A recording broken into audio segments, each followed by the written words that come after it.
বিগত দিনে আমরা একসঙ্গে কাজ করেছি, এরকম অনেক সদস্য এখন নেই।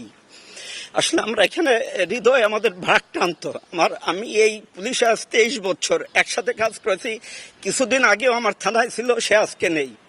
আসলে আমাদের পুরো পরিবার, আমার পুরো পুলিশ সদস্য, আমরা সত্যিকারের ট্রমাটাইজড।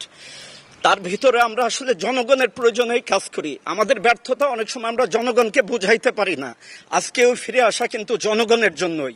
জনগণ প্রয়োজন বোধ করছে যে পুলিশ না থাকলে কি হচ্ছে, সেই প্রয়োজনেই ফিরে আসা। আমি ধন্যবাদ জানাই সেনাবাহিনীকে। সত্যিকারে তারা বিশেষ করে এই তেজগাঁ এলাকায় বিগত দিনে এবং ঠিক যখন সারা বাংলাদেশের জ্বালাও পোড়া হচ্ছিল, তারা একেবারে কোনো একটা স্বর্গীয় দূত হিসেবে এই থানার গেটে দাঁড়িয়ে তারা আমাদের রক্ষা করছে। তাদের প্রতি আমার এই থানার পক্ষ থেকে কৃতজ্ঞতা। আর আমরা আসলে সত্যিকারের স্বল্প পরিসরে, যেহেতু আমরা সবসময় কমান্ডে কাজ করি, একটা চেন অফ কমান্ড কাজ করে,